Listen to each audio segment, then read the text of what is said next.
The Ishango bone.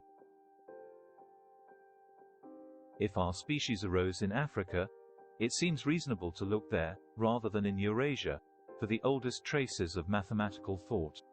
After the settlement of Blombos, South Africa, in the Ishango area, within the Virunga Natural Park, on the border between the Democratic Republic of the Congo and Uganda, on the shores of Lake Edward, one of the sources of the Nile, more than 8,500 years ago, there lived a community of fishermen and gatherers studied by the Belgian geologist Jean de Heinzelin. Although by date the settlement would already correspond to the Mesolithic period, the dating of the oldest levels of the site delayed its age until 25,000 years ago. And itself properly Upper Paleolithic according to European criteria. Among the remains found by de Heinzelin, a 10.2 cm long baboon fibula stands out with a piece of quartz embedded in one end known as the Ishango bone. It has 168 transverse incisions arranged in different groupings, separated from each other, along 3 columns. Developing the cylindrical surface of the bone on the plane and counting from top to bottom, in the first column on the left we see 11, 13, 17 and 19 notches.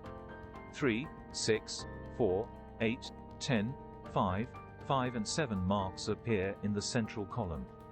Finally, in the right column we see 11, 21, 19 and 9 notches.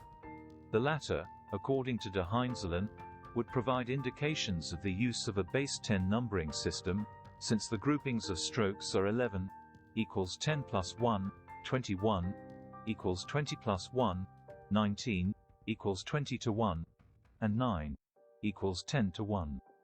Furthermore, if the marks in the central column add up to 48, those in the right and left columns add up to 60.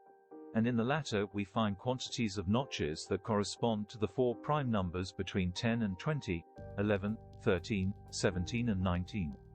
Even, falling into a certain Pan-Africanism, not only do researchers sin from Eurocentrism, it has been believed to find in the central column a possible illustration of the duplication method, common in Egyptian mathematics thousands of years later, since next to the first 3 notches 6 appear, equals 3 by 2, after the next 4 we see 8, equals 2 by 4, and after the consequent 10, equals 2 by 5, that follow, 5, 5 and 7 strokes appear. Beyond Heinzelin's considerations, together with the evidence that the sum of the marks in the 3 columns, respectively, 60, 48 and 60, is always a multiple of 12, Marshak believed he saw in these collections of strokes the presence, again, from a 6-month lunar calendar. Due to the arithmetic interpretation of its decoration, the Ishango bone has become the nucleus around which the introductory chapter of all recent books on the history of mathematics revolves. It is a matter of time before new pieces are found in Africa in general, and the Lakes area in particular, with this type of symbolic record and many thousands of years older than the European equivalents.